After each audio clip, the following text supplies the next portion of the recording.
Hello and welcome to Nerdarchy. I'm Nerdarch Steve, and today I am joined by No Nat Ones. How you doing? I'm doing pretty good, man. How about yourself? Good. I'm just living the best apocalypse I could possibly live. Oh, aren't we all trying? Yeah. So for folks that aren't familiar with what you do and where to find you, you want to give us the quick elevator pitch?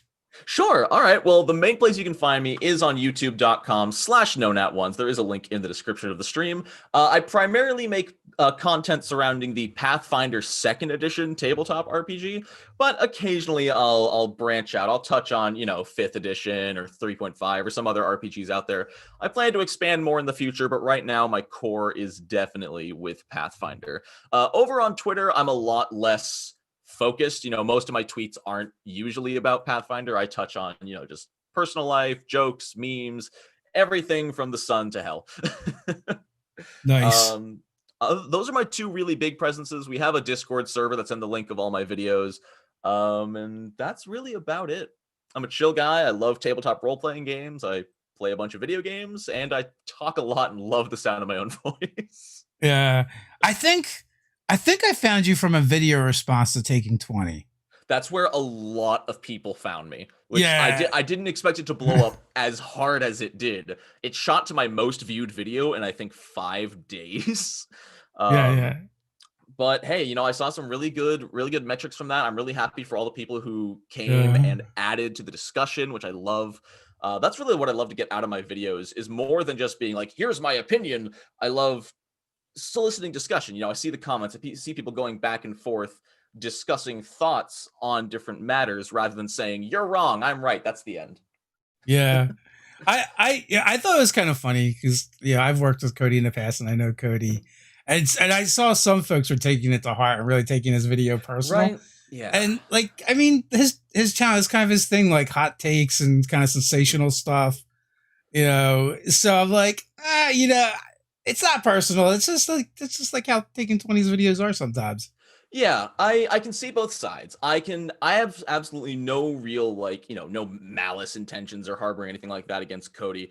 The main thing I see, and that is justified getting mad at, is that Cody does have a big viewership. And even looking at the comments section, you can see a lot of people saying, thank you for making this video. Now I won't waste my time with that garbage game Yeah, without ever yeah. giving it a try. So, like, for the people who have tried this, like Cody, if they tried the system and they do not like it, that is totally fine. Go play a system you love. But I always recommend people give it a try, and videos like that can scare away and deter new players. Yeah, I mean that's definitely something to consider, and is unfortunate because, I mean, I feel like you really tried to put it in the best light, but at the end of the day, people are just going to hear, you quit it, it's bad, blah blah blah, and that's going to have an effect.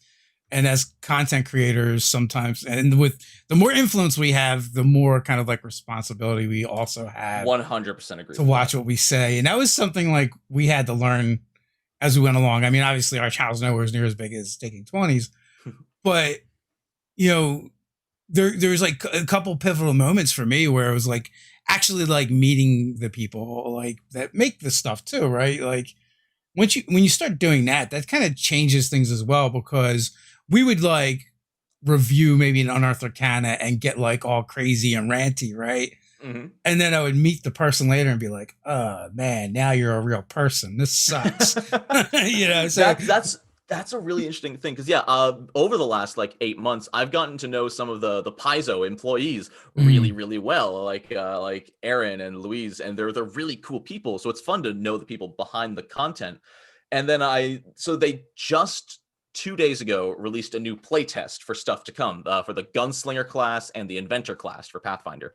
Um, and there are some people out there who are like cussing Paizo out, like, how dare you bring these Looney Tunes physics gunslingers into my fantasy game? yeah. And I'm like, dude, people worked hard on this. Well, that's weird and bizarre because have you not played Pathfinder before? In first edition, yeah, it's a thing. Yeah. Like, there are people who are like, your genre is fantasy. Stay there, Paizo. And I'm like, do you know what Starfinder is? Yeah, that stuff's really bizarre, and at the end of the day, it's like I don't know, maybe just don't buy that product and don't use it in your Right? game.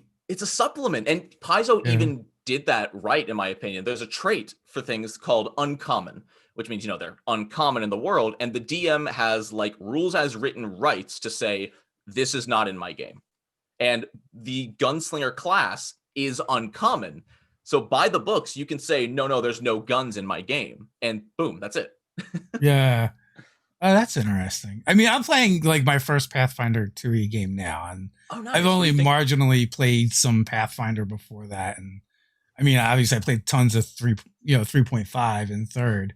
Yeah, I played more 3.5. I played like 3 or 4 sessions of first edition when I was in college, and that's about it. Yeah, so I've always been like a purist for probably like the first 15, 20 years of gaming. Then I got bored, and I'm like, fuck it, let's blow shit up now.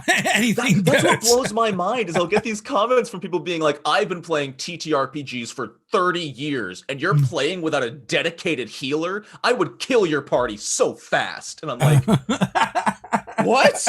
Is every game you play a fighter, a rogue, a cleric, and a wizard? Yeah, I know. Listen, we got a saying in our game. It actually came up when we were doing the D&D tag thing, which me and you were talking about a little bit before we got started, was, not that kind of cleric, right? Which meant don't expect much or any healing, right? Yeah, no, I love that. I love people who break the stereotypes. In one of my Patreon campaigns for Pathfinder 2e, we have a cleric, but they're all centered around using the harm spell. They're they're a Dampier, so they could heal themselves with their harm spell. But overall, they're a damage dealer first and a support second. And it's really cool. Yeah, and and that's it. Like I fight with people on the internet about all kinds of things. Like we all do, right? Like I hate DMPCs. It's just my opinion. You want to run That's one, fair. run one. Like, well, what if you only have 2 players? Tell a different story. Like I literally have a live play series on our channel called the Scarlet Sisterhood, where we did like 66 episodes, right? Mm-hmm. Literally almost 2 to 3 players every time without fail. Mm-hmm. And I think like we had a rogue, a bard, and when we finally got like a third solid dedicated player, a paladin. Now, granted, that's a good mix if you have a small party, but there was many times where I ran with, just the bard and the rogue, or just the bard and a wizard. So it's like, I just present problems and I let the players figure out how to solve them, right? Yeah. Clearly, like you shouldn't be just like, if you have a smaller party or if it's kind of an unorthodox party, well, you should change, you have to change your approach as a DM. You have to change, the players are going to have to change their approach as players. A lot of our games are more narrative based. So the mechanic stuff doesn't matter that much. 100% agreed. And on that same note, I feel like party size doesn't matter as much. It's what your table wants.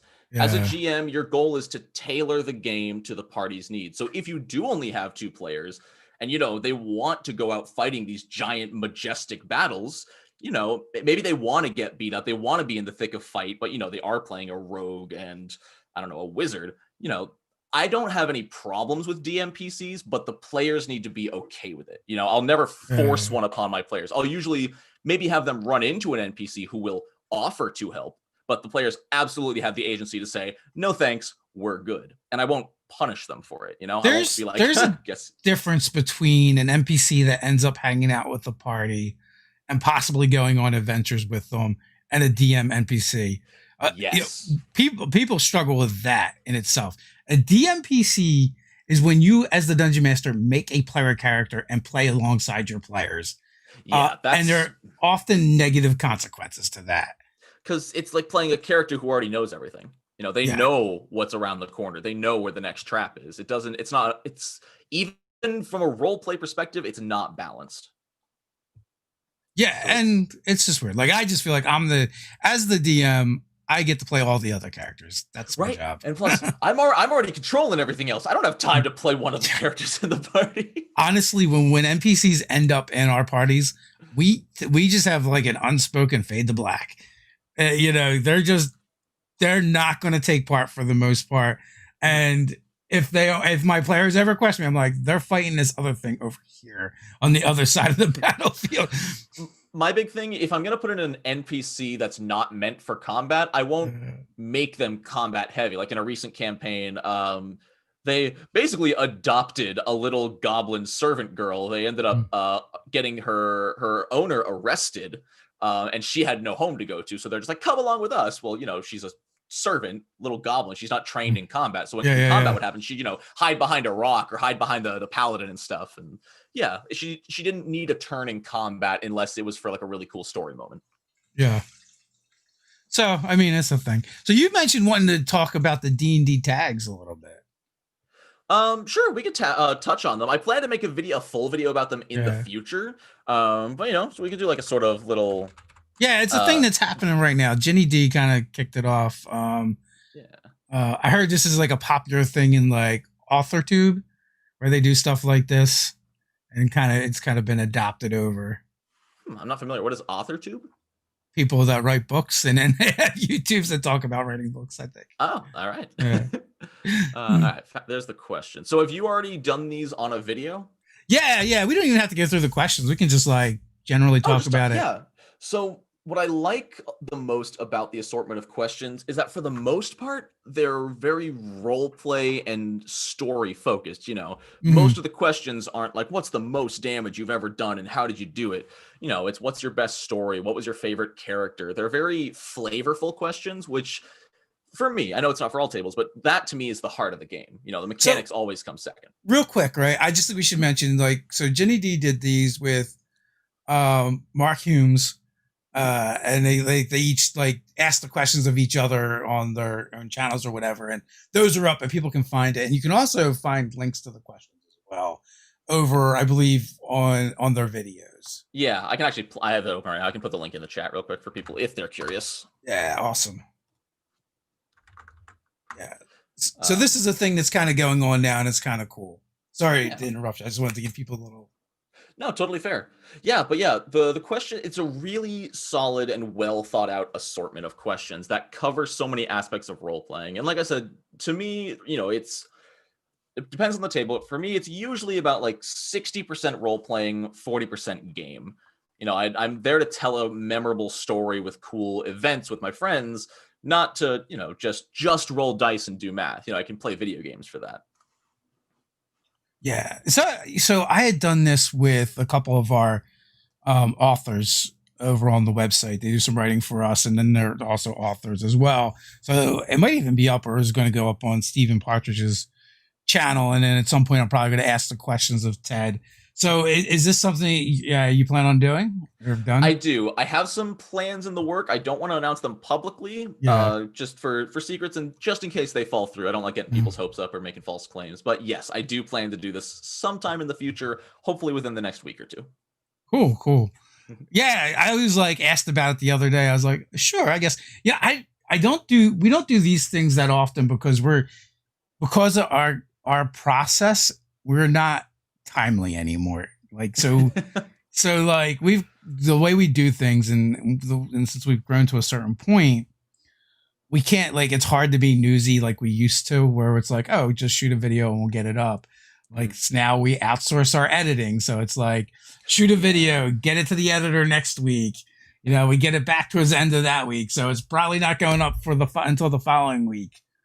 No, I feel that I'm definitely gonna have to hit that milestone eventually. I'm still at the point where both financially and just like content wise, I can get by without an editor.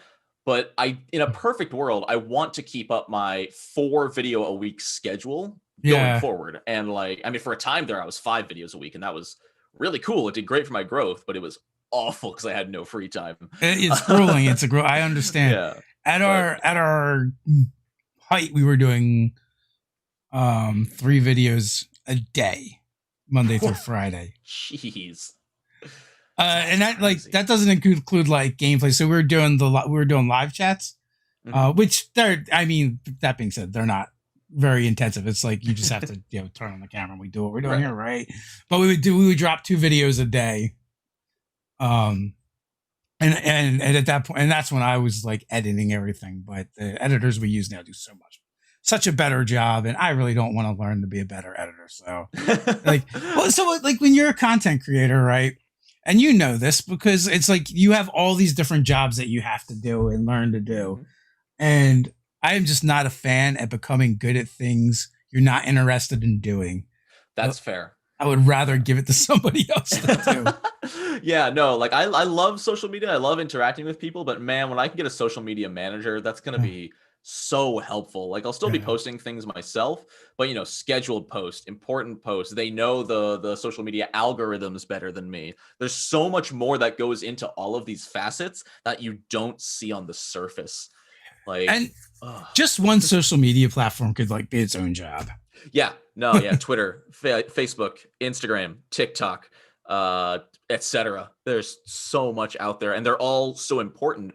But I originally tried doing not TikTok, Instagram, Facebook, and Twitter, and I realized I'm posting on each of these like once every day or two, like one of them. And so like none of them were getting any progress. So I said, screw it. While I'm by myself, I'm not going to worry about Facebook and Instagram. I'm just going to go headlong into Twitter and focus on that. Because at least then I can get out consistent posts, consistent pressure on the social media world on one platform, and then hopefully expand to the others sometime in the future.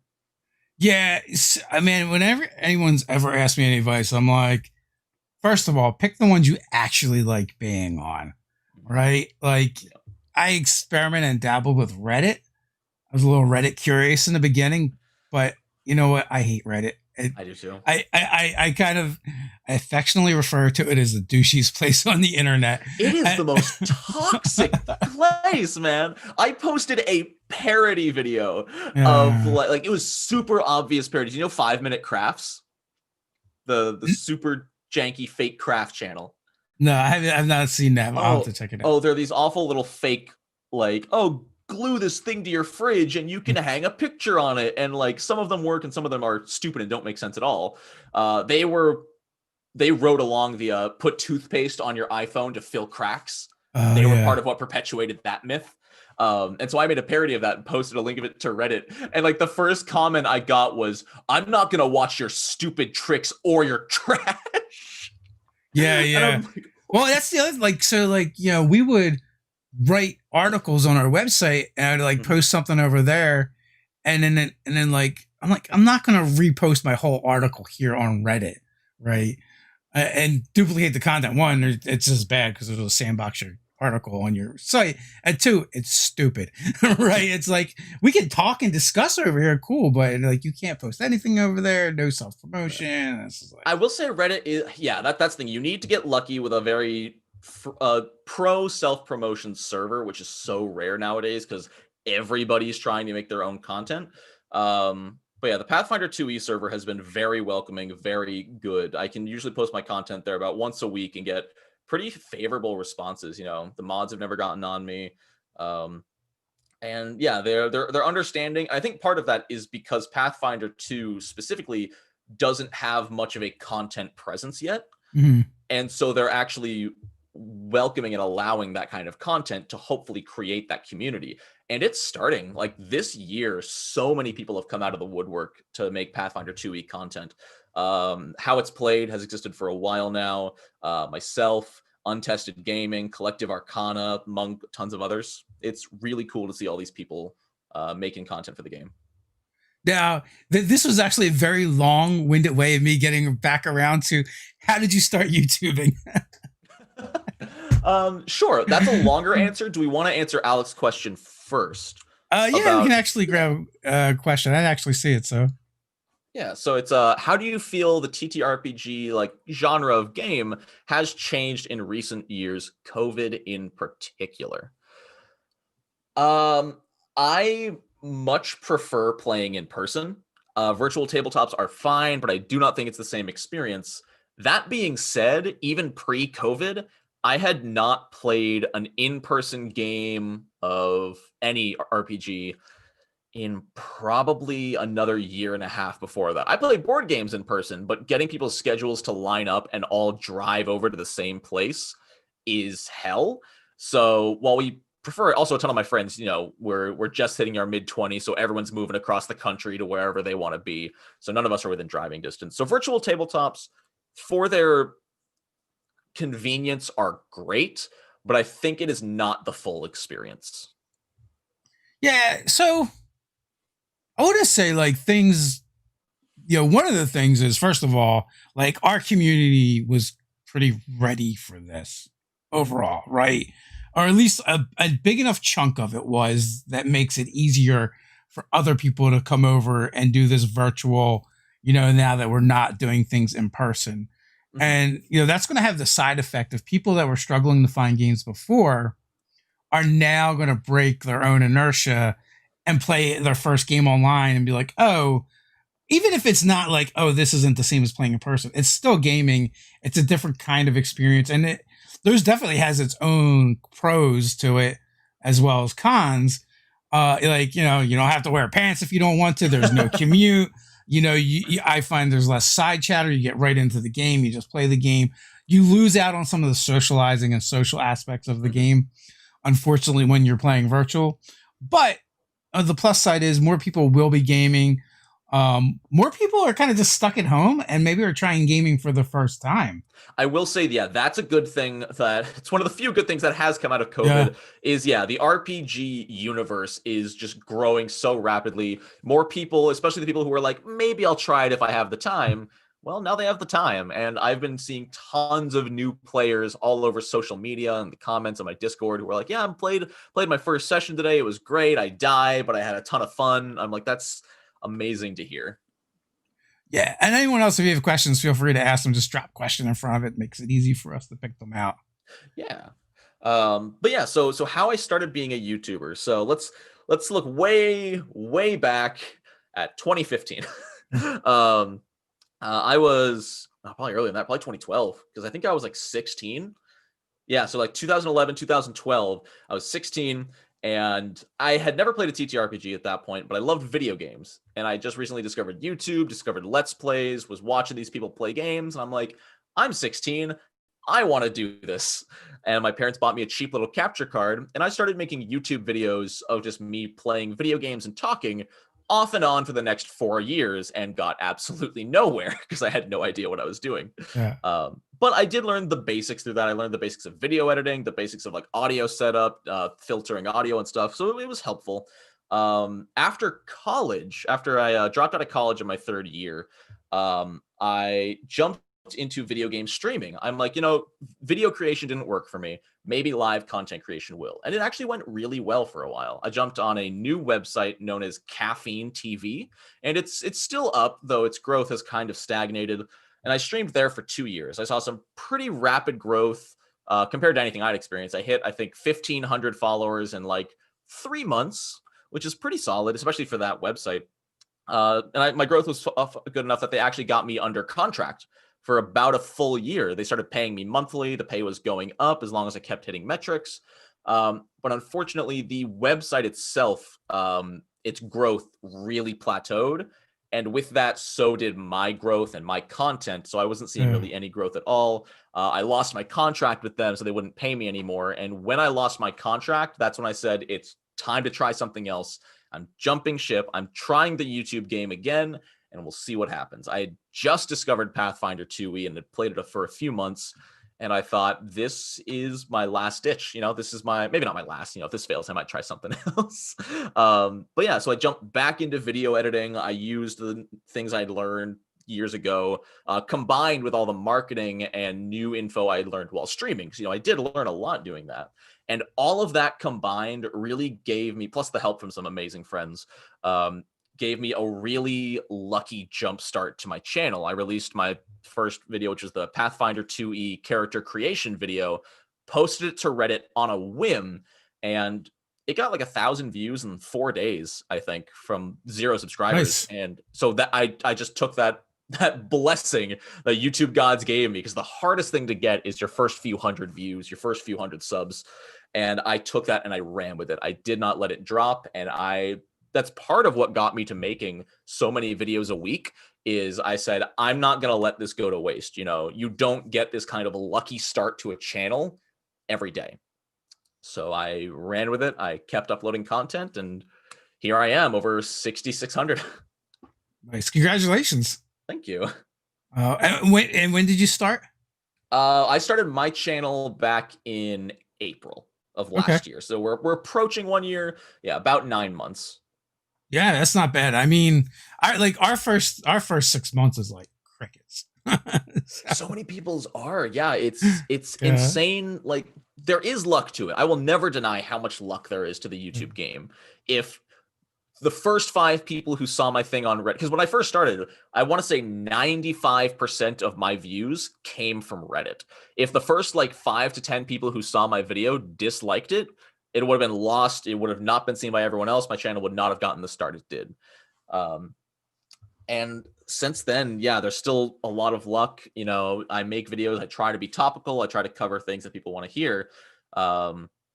I saw Taking 20's video, and I made a response to that, and that of course blew up. And it's been about a month since I uploaded that video, and my sub count has almost doubled since then. Are you going to do a response to his response? I will not, because I am not feeding into that dumpster fire. Not a chance. No.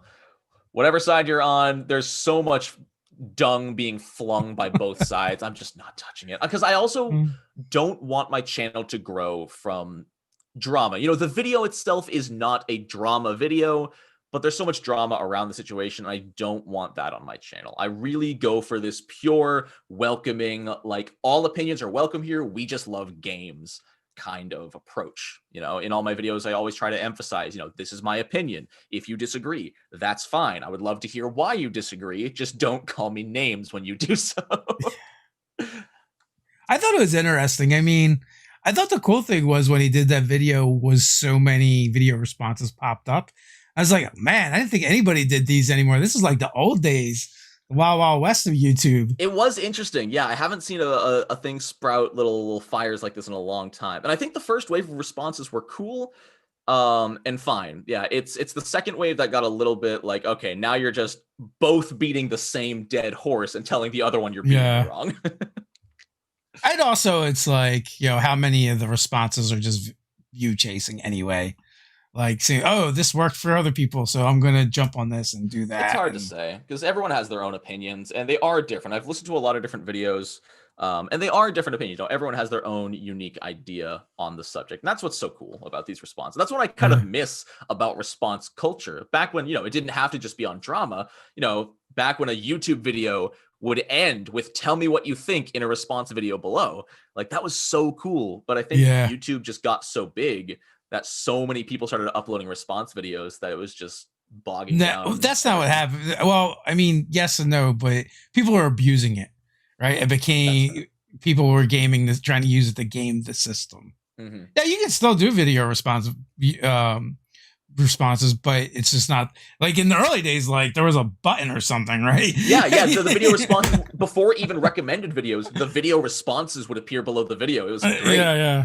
And that's why they got rid of it, because people were just like, it became not about the response as much as being about, you know, I bet people were posting their own content as a video response, even if it had nothing to do with the video. So Nugs, not drugs. What are your what are your best GM moments you've had for PF2E? All right, let's see. Let's see if I can find one from each of the 3 campaigns I've run. I'll start with the most obvious one, which was just a few weeks ago in my last session of my Patreon campaign. We have a neutral evil rat folk wizard. You know, we talked about he's not a murder hobo. He's evil, but he's not, you know, he's not a murderer. He just loves necromancy, and he is a necromancer wizard. And in Pathfinder 2e, I don't know if you're aware of the spell Final Sacrifice. It is basically fireball at level, it's only level 2, but you need to have an active summoned companion to use it. And you detonate that companion into a full 6d6 fireball of damage in a 20-foot burst. So they were scouting their way on top of this dwarven stronghold, this abandoned stronghold. And one of them sent their little familiar in to scout the room and found like 15 sleeping enemies. They're called Darrow. They're these little grayish gnome people. They live underground. And so rather than go the other way or wake them up and fight them, the wizard says, hold on, I've got an idea. and he summons a little undead hand that crawls in up on the ceiling, drops down, and detonates in the middle of all of them. There were 15 enemies in that room. The first explosion killed 6 of them. And then initiative started, and he did it again. Oh, man. And they just, between that, the kobold's lightning breath, and a couple of other attacks and spells, they cleared out the entire room in 2 rounds, and nobody took a hit. It Wait a minute. was... Kobold's lightning breath. What's that about? Oh, yeah. No, if you're a kobold at level 1, it was an ancestry feat called Kobold Breath. And depending on the dragon bloodline you pick, a blue dragon, a white dragon, a red dragon, you get a different breath weapon that you can use. It's pretty weak. Like, it's only 1d4 every 2 levels. But hey, it's still Kobold Breath, and it's awesome. Our kobold is a blue kobold, so he just shot a line of lightning down the staircase at the guys approaching. It's really nice. Cool. Oh, man. I have 2 other ones. A funny one that I think was enjoyable, more so for my players than for me, but it was just great, is our players in the other patron campaign are on an undead island. The island is completely inhabited by undead, and they are being hunted because they escaped from being converted into more undead. And one of the first sort of hunter to find them was a dwarven skeletal guardsman atop a horse. And they knew he was coming, so they lied in wait. And as they heard the footsteps of his horse, the wizard cast magic weapon on our fighter's polearm. So that thing is now hitting for 2d10 plus strength. And they ambushed him. The fighter moved first, got a critical hit. At level 2, this fighter at level 2 rolled, I think, 4d10 plus 8. And he did like 43 damage or something and completely one-shot this mini-boss I had planned for them. Just steps up, swings it at the guy on top of the horse, and just shatters this skeletal dwarf into pieces. Sounds about right. Oh, God. The cheers and claps were amazing. Oh, Sands of Qadira, that's my main campaign. That's the one we played for 6 months. That one's a lot harder to pick from just because it was long ago and there was so much to it.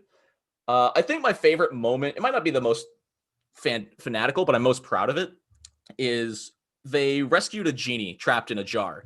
And as a thanks for helping them, he offered to let them take the test of the elements and they agreed. And he warped them to a space between the planes. And he was a wind genie, and then a fire elemental, water elemental, and earth elemental all joined to test the party. And I used a totally unique mechanic. I used resolve points. They had 10 points. Every time they failed a test, depending on how bad the failure was, they would lose resolve points. And if they ever hit 0, the entire party would fail the test. And so they had things like, walking over a tightrope over a pit of fire, avoiding trap wires that would trigger explosions and stuff like that. And none of it would physically hurt them, but they would lose resolve and fail the test. And so they got through the final, the 8th test with, I think, 1 or 2 resolve points remaining. And then they had to fight a giant fire elemental as the final part of the exam. And I had this thing ready. It opened combat and slammed them with a fireball, which half health all of them. So they were already scared. And then the fighter walked over and pushed it over. And then the cleric pointed at it, got a critical hit with her spell, and made the thing sickened 2 and slowed 1. The way this works, slowed 1 means instead of getting 3 actions per turn, it only gets 2 actions per turn. And it is slowed as long as it is still sickened. The only way to get rid of the sickened condition is to spend an action to make an extra fortitude save. I spent the next 3 rounds failing 6 fortitude saves in a row while the party just beat this thing down until it gave up. Because I could not get rid of the sickened condition. Yeah. Sometimes the dice just are not with you. Oh, the dice are never with me. Player or GM, it does not matter. Yeah, so I have better luck with the dice when I'm a GM than I do as a player. And I roll my dice in the open, so I don't know what it is. The dice are like, oh, you're on this side of the screen and we get to kill your friends, sure. I'll occasionally go on little hot streaks. I'll get a lot of Yeah. crits in a row. But more often than not, I'll miss. I'll set up a nice little boss and I'll be like, all right, here's their 3 action move. They're gonna move up, use this ability and attack, and they fail their saving throw and miss their attack. Go ahead. It's brutal. So Roy wants to know: do you think playing online is going to cause a resurgence in TTRPGs, drawing interest from video gamers? I believe it already has. I, Even 3 years ago, my friend who hates board games never really thought about trying an RPG. He was 100% a video gamer. Like 3 years ago, we weren't even using Roll20 or anything. We were using Tabletop Simulator, and we said, "What do you guys think about running a game of black box OSR D&D, like just like or second edition D&D, yeah. D&D basic?" And we're like, "Sure, that sounds fun." We convinced him to try it, and he fell in love with it. We had a blast. We would play that campaign 2 or 3 sessions a week, and he'd never played a tabletop RPG before, and since then, because we could play virtually and get him to play, he has not stopped since then. This is sadly the same friend who is in the hospital right now, and we wish him a good recovery. Yeah, But absolutely. yeah, over the last about 4 years, he has not stopped being in a campaign, at least one campaign at any given time through the whole time. Yeah, I mean, I think like it's become so much more mainstream. Um, Tabletop RPGs. I mean, the D&D brand is out there and strong. Mm-hmm. And things like Stranger Things and Big Critical Bang Role. Theory, Critical Role, like it's on ascendance, and I think we're just getting to the point where other games are now going to start catching the wave, right? Like I always knew there was going to be a lag. Like people will come to D&D first just because it's the It's most recognizable, visible. Even Yeah. even nowadays, if I'm telling someone who doesn't know what I'm talking about, like my mom or whatever, that I'm gonna go play Pathfinder, I just say I'm gonna go play D&D Because because she knows what it means. exactly, she wouldn't know what a Pathfinder is. Like you're gonna get a new car. What are you doing? Um, like it's a cool name, but I always thought they really made a misstep with the branding on that Really? one. Why is that? Because if you say Pathfinder or type Pathfinder in, you're gonna get a Nissan. Right? People are gonna think Nissan when it first launched. Usually, the saddest thing is nowadays if you type Pathfinder, you get the Apex Legends character. Oh, It makes me very upset. Yeah, no, that's unfortunate. I actually have never. I mean, at least with Pathfinder 2, now that you're looking up Pathfinder 2, you're not gonna get the car. Yeah. I don't know if they make them anymore, so maybe not. but early on, and also like as far as like if you talk to a Muggle, right, and you say Pathfinder, there was always already something popular that they would probably think of first. That's true. But no, so like I think we're there. I think people are going to start. People are starting to look at other tabletop RPGs, or like, I've done this D&D thing for a while, but now I want to play, science fiction or horror, and they start poking around and like, oh, there's other games that are like this. I think that's going to be a big thing, especially I would not be surprised in the next year or two with people who might have started this year or last year might start getting bored of D&D 5th edition, and even if they don't want to play a different genre, they might look at Pathfinder and say, oh, I want to play a swashbuckler. I want to play a gunslinger. What's an alchemist, and so I think we're actually on the downslope of 5th edition. We're either on the downslope or right at the top of the peak. I think last year was the climax of everyone getting into D&D, loving 5e, praising 5e, and everywhere has been talking about a lot of other systems in the past few months. I mean, even Davy Chappie, I think, is committing a whole month to different RPG system videos right now. Oh, cool. I'll have to check that out. I like his videos. They're short. Fun, yeah. I am the worst when it comes to like tabletop RPG content. Like my favorite creator is by far, and I think he's probably the best. I mean, it's you can say it's me. It's opinion, but Guy Schlander's How to Be a Great GM is some of the best content. He's But got I'm a like, great voice. Yeah, I'm his like, voice is guy, very another 30-minute video. Could you do like, how about 10 minutes? Can we do 10 minutes? right. That's such a thing with me. Like I couldn't even finish like the Jin E D&D tag video because I'm like that's a 35-minute video. I got Yeah, 20 minutes in and I'm like I've got stuff to do. yeah, yeah. I'm not on summer break from high school anymore. So I will say that I some of the creators these younger guys are coming up like XP to level 3, Rune Smith and Davy Chappie. I like their content because it's like fast. I can Yeah, just get in there, get it, get out. I've actually I experimented and I tried out some content in a similar vein. Yeah. I actually it's caught on enough that it's an official series on my channel now. It's in a nutshell videos. I have Pathfinder classes in a nutshell, ancestries in a nutshell, and those do incredibly well because they're only 3 minutes long. You Yeah. sit down, you have a laugh, and you go about your day. And uh, shockingly, I don't know why the YouTube algorithm just decided this video is going to explode. My Pathfinder classes in a nutshell video randomly shot from about 5,000 views to it's now at I think 38,000 views. Yeah, 37,800 views. But it's so weird because the video was sitting at 5,000 for about 2 weeks. And then, yeah, like 2 weeks after I made the Taking 20 response, that video randomly blew up. It's because they probably watched your video, then the other one got suggested. I think that's it. Yeah. And then For that some just reason, like drove it. yeah, for some reason, YouTube's only suggesting that one. Like the other ones still do well. Monsters in a Mhm. Nutshell and Ancestries in a Nutshell. They're still doing very above average for my channel. But they haven't exploded to almost 40K like that one did. So it's really interesting. Trying to figure out the YouTube algorithm.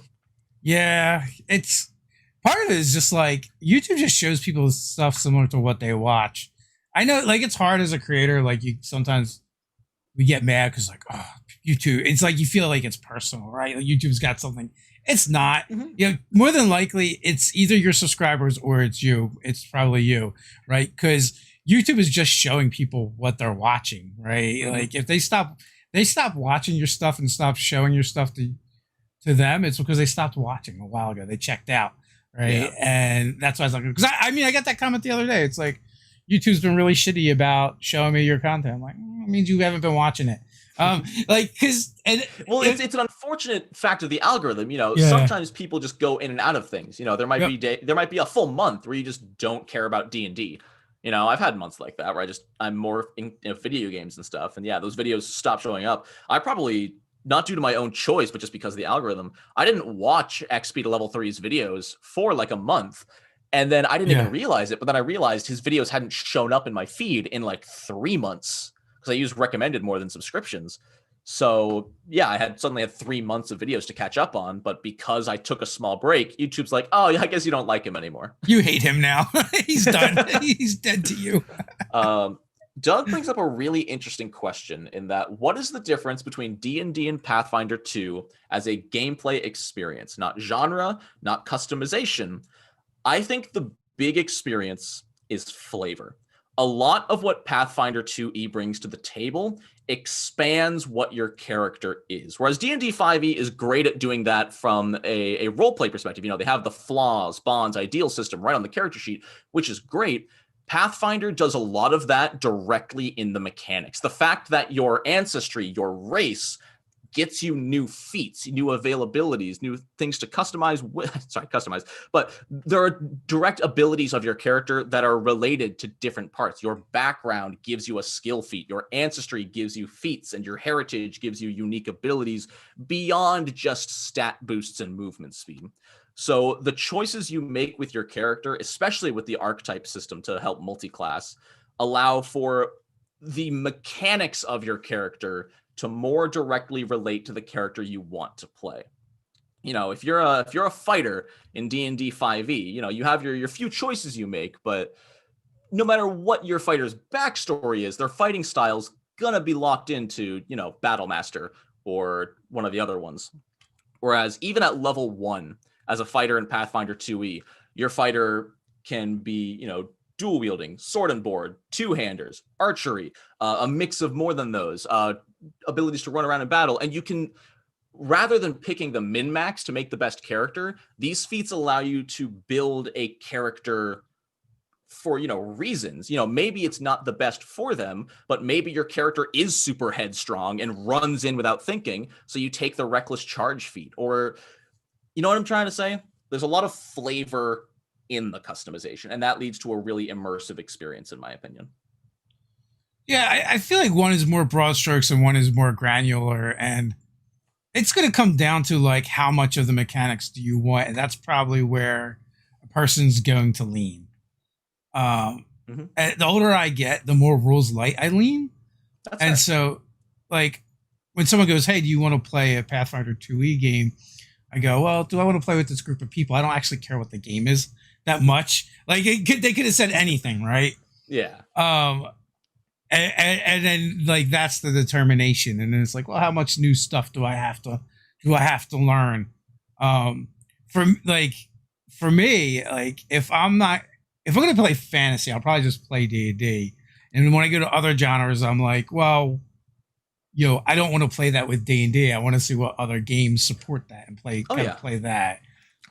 I really love it. I might make videos on them in the future. I love the systems that twist it on its head. They don't even use dice. The really out there crazy systems. Have you ever heard of Dread? Yeah. Yeah, I've played Dread a few times in the past. For those of you in the chat who don't know, Dread is a horror role-playing game where you pretty much always play as normal humans in basically a horror movie scenario. But rather than rolling dice or doing any kind of math or anything like that, whenever you attempt something that has a chance of failure, you usually have to try to use a skill and get over it as a normal person, you have to pull from a Jenga tower. And if at any time the tower falls, your character dies. Yeah. It's such a fun game.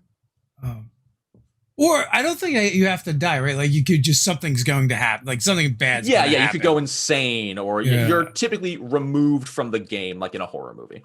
Yeah, so there's definitely there's tons of games out there. So, one of the things we were actually like kicking around is like bringing people on the one shots for us, so we have an excuse to play more games. So currently, we're playing mostly D&D, but I also have an Expanse game going on. Just finished up a Cypher System game. I'm trying to talk the Expanse. We're about to wrap up Expanse. Try to talk that group into Monster of the Week. I've heard really good things about that system. I have a friend who plays it. Yeah, like you want to do some Scooby-Doo adventures. It's a great system for that. Let's see. Alex has a question. Coming from the No Nat Ones community, can Nerdarchy introduce yourself, your background, games, and such like that? Yeah, so we have a back and forth kind of style. Me and Ted, we started, Nerdarchy, like I guess we're in year 7. We're going into year 7 now. And mainly we talk about D&D. Occasionally we'll dip into other role-playing games, but honestly, what we've learned is our audience just wants us to talk about D&D, and which is kind of easy because we play a lot of it. So, and then we also there's a lot of videos that we give we call them D&D videos, but it's just general RPG stuff that would relate to most with the games. algorithm, Yeah. We were slaves to the algorithm. It's true, yeah. So, are all the games you playing right now, are they all Pathfinder? No, actually. So I've got 3 Pathfinder games, 2 I'm GMing and 1 I'm a player. I'm playing in a 3.5 campaign right now, and I thought I definitely have another one I'm forgetting. I haven't been able to play in a month because of the whole apartment situation. Yes, that would be a dampener. Hopefully that sorts itself out for you soon. Here's hoping. But yeah, no, I play all kinds. It's been a lot of Pathfinder, mostly from my choice because I need the material to make videos on. Pathfinder's my addiction right now, but I definitely play a lot of different things when I get the chance. I plan to try and play a lot more games this year, and like I said, make some videos on them as well. There's some really, really obscure games I would love to record.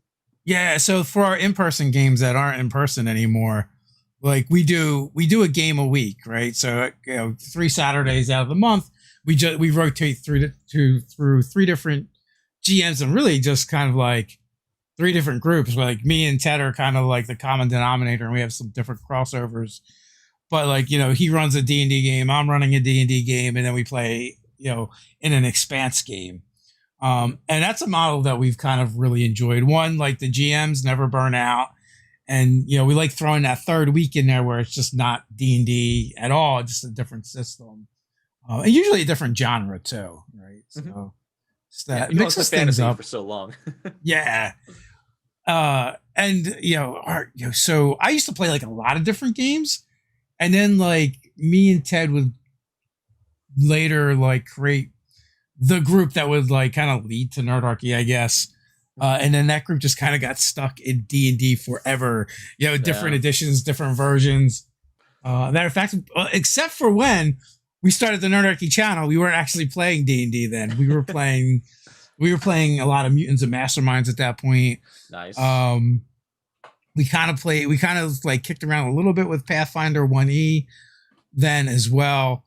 And then like 6 months in, they dropped the basic rules for 5e, and we didn't even know they were coming out with a new edition, to be honest with you. And we're like, hey, do you want to talk about that? And that's kind of what blew up our channel, right? Kind of like you found, oh, what should I talk about? I'll try this Pathfinder thing. So, like, so timing, sometimes just timing is everything. Everything, right? And it worked out for us well, because like for us, 5e was like a culmination of all the things, or an amalgamation of all the things we liked from previous editions. So that kind of just worked for us. And then as our audience kind of consolidated, it kind of like pushed us in a direction as far as what content we're going to create. This is a content creator. There's nothing more dissatisfying than putting out a video that you think is great and is an interesting topic and you had fun doing, and nobody cares. Yeah, that's the line. And I'm lucky in that I'm getting to the point where I have such a fantastic and enough of a dedicated fan base that watch really anything I put out, and I appreciate you all for it.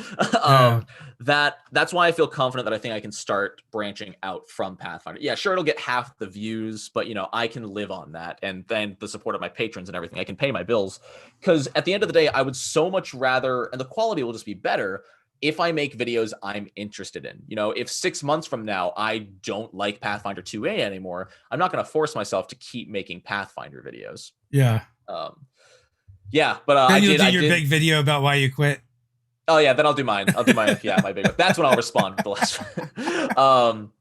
The first time I really experienced that, to this date, the hardest I had ever worked on a video, a big project, I slammed about 20 hours of work into 2 days to make this video a reality. The history of Magic Missile. I covered Magic Missile in first edition, second edition, 3.5, 5e, and Pathfinder 2e, and how it changed, evolved, different takes on it. And it was like a 20-25 minute video where I did like a lot of different things about editing and stuff, and I was super proud of it. But because it wasn't directly Pathfinder, YouTube didn't show anyone, and it got like 300, 400 views when I was normally getting like 1,200. It was brutal. Nah, I wouldn't say YouTube didn't show. Your audience didn't care. And it's hard, man. It's the hard truth, right? It's not. Oh, actually, no. Like, you can check the impressions on a video, how often it has shown up in people. And the impressions were like 1/3 of my other videos. The algorithm can decide you people won't be interested in this. So many of your videos have Pathfinder in the title. If you upload a video without Pathfinder in the title, we will not show as many people. Huh. I mean, I guess I haven't really noticed like that specific. It's hard, especially the newer your channel is still more focused. If I only have 20 videos. But so there's also like it's also video velocity too as well. Like you can look in the impressions and see that. But if you never gained any velocity, which would be based off of those early impressions, then they're going to kill your impressions. There is a balance. Yes. Yeah. If enough people still watched the video and YouTube saw it spike, it'd be like, okay, yeah, we'll actually show people. But there is some algorithmic weight to it. Like even your own followers, especially, if you're like me, you use recommended, not subscriptions. If I don't upload a video about Pathfinder, it's less likely to show up even in my own subscribers' recommended page. So the algorithm's just a dirty beast, and we have to worship its dirty feet. Pretty much. So you're doing this full time? Is that what I hear? I am, yeah. Thanks to my incredibly generous patrons and just making enough off ad revenue and some really awesome sponsors, I've been able to do it full time. It's incredible. I'm like making ends meet. I'm not living in a mansion. I'm in a hotel room, but I'm making it work. It's great. Me and my girlfriend live together, so it's a success because I've never had to make her pay more than her half of the bills. Oh, nice. So as long as I never have to ask her to do that, I'm good. Well, congratulations, man. It took me a few years to go full time. So. And also, quite the pay cut too, because being a YouTuber is not as lucrative as it appears.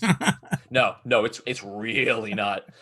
But at the same time, once you know the like money per click and stuff like that, and you look at these people who are getting 10 million views a day, you're like, that's without external sponsors. Like, how much money are these guys raking in? Oh, I know. Like, one of the channels I had on, is this, really young guy who's doing the channel, and like, you could just look at Social Blade and see how many views they're getting per month. And I'm like, you're making a lot of money over there.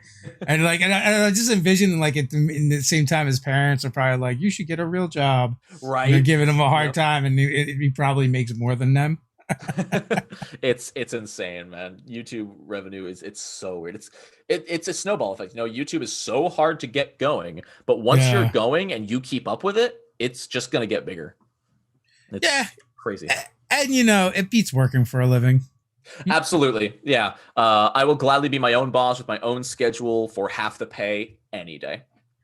And when I say working for a living, I mean living. You're gonna work like probably 10 times as hard as you ever, or more. It's for something you care about. I don't care about delivering pizzas, which I did for 4 years, but I care about my content. That's for sure. I mean, before I did this, I did heavy construction. Oh, okay. It's been fun. So, making videos and making content is not exactly slinging a jackhammer.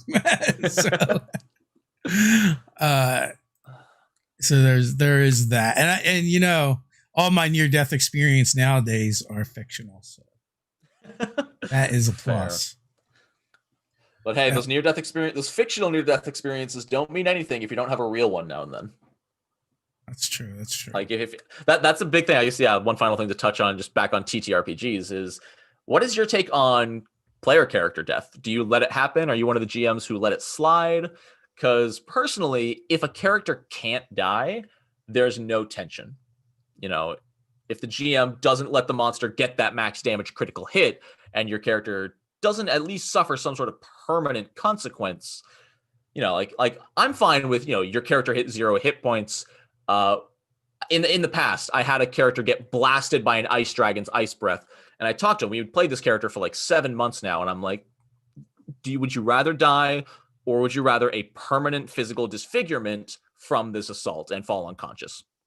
And he loved the character dearly, so I worked with him, and we fixed it so he was able to just barely sidestep it, but the entire left half of his face was blasted by the ice breath, permanently scarring it and his ear cracking off, with a permanent penalty to all future perception checks. Yeah.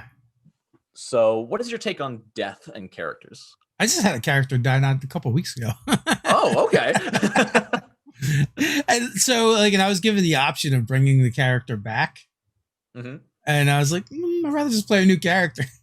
So, fair. And honestly, I come from an era where characters were very disposable.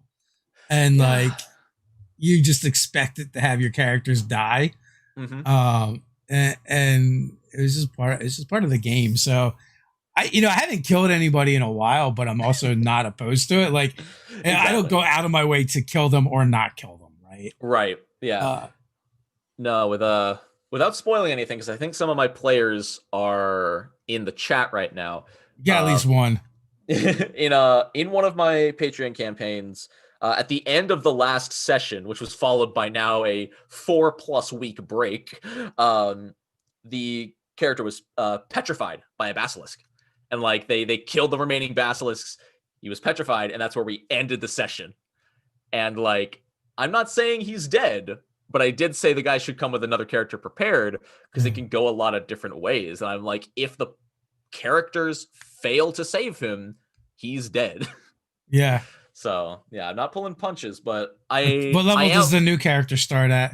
I do the same level. I hate people who are like, oh, you're going to start one level behind. You know, Yeah, yeah. no, I like balance of strength. You know, it's not.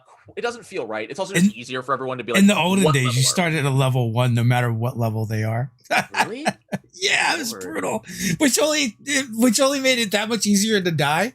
But if you made it through like one adventure, you gained like 5 levels, right? It's so weird. Yeah. And also, like, all the classes had different amounts of XP. Yeah, the rogue took like nothing, and the magic user took insane amounts to level. Until you hit a certain level, then they flip. Oh, do they flip? Okay. Yeah. Gosh. And back when dwarf, elf, and halfling weren't races, they were classes. Yeah, the OSR games for sure. So I mean, I think like we actually did like dumb D&D deaths, and we talked about the one where like a bunch of us had died and the party was like 8th or 9th level, so the GM was feeling really generous and let us start at 3rd. That's generous. You're not gonna be able to do anything. Yeah. It was a different time. Oh my word. Yeah, no, I and also like nowadays we do the same. We don't even use XP anymore. I don't know anyone who does. Milestone every time. It's like, it just feels like for adults playing the game, XP just feels like punitive to the player, because and for younger folk playing the game, who wants to do all that math? Like keep track of it and whatnot, I don't know anybody who like, I don't know anyone who is like, yeah, the XP system, that is the number one way to progress, keep track of it. Like it works in video games because the computer does it for you. But oh man, like even the Pathfinder 2E pre-written campaigns now have like moments in the campaign where they're like, by this point, your players should be this level, like it gives you experience values if you want to use them. But it's like, hey, by the way, if they skipped so much content or whatever, and they're not this level, probably going to struggle. So maybe level them up. Yeah. For me, it was just like, I didn't want to punish my friends that like, for whatever reason, like their kid got sick so they couldn't make it, or they got called into work, or, like that happens once or twice. They're lagging behind the rest of the party. I'm just like, for what? God, yeah, trying to keep track. Like, and then is their character there? Do they just pop out of existence? Do they go take a leak in the woods for 4 hours? Like at this point, like, so we've moved to like trying to do more episodic stuff, but when we can't, we just ignore it because nobody really cares. There's so many times like there's so many times where I've like thought of like a great reason why they're not there. And then like before I can introduce it, I forget about it. And none of my other players are like, what's Bob doing? They know, because at the end of the day, they just want to play and nobody cares. Right. So like all that extra stress that I've seen GMs put themselves through worrying about it, I'm like, don't even bother. Just play the game and have fun with your friends. It depends. If you're having fun, it's fine. I don't mind the extra stress as a DM because I like my story to be pretty cohesive and in a lot of cases, like logical. I'm not a big fan of just, they're not there right now. But like if it works for a table, that's totally fine. I like having reasons that things happen. Typically, if a player can't make it, we just reschedule. Maybe we'll run a one shot that night or something. But yeah, overall, we're usually rescheduling if someone can't make it. But we also have I've been there, done that for a lot of years, and it just got to a point where like I just didn't care anymore, and it was like, do we want to play? Yeah, let's just do it. And honestly, like, I mean, we're telling stories and it's fun, but it's not a novel. No one's gonna remember. And like 3 sessions from now, if you were to have just run that game and just like not address it at all, no one would even think back about it. That's been my experience anyway. So, but obviously everyone can do what they feel works for their table. And I've done both. Yeah. Right. Yeah. That's the beautiful thing about RPGs. There's no wrong way to play as long as everyone's cool with it and everyone's having fun. Go for it. So we are just past the hour mark. I told you to go by fast. Oh yeah. Final thoughts before we head on out. You didn't tell me there would be final thoughts. Dun, dun, dun. I stopped thinking 30 minutes ago. That's my big gotcha question for the hour. Thanks for watching, I guess. Subscribe to me if you want to see Pathfinder content and maybe more stuff. Link in the description. Thank you, Dave, for having me on. This was a lot of fun. Yeah, thanks for coming on. I really appreciate it. It's been a blast chatting with you. Until next time, everybody, stay nerdy.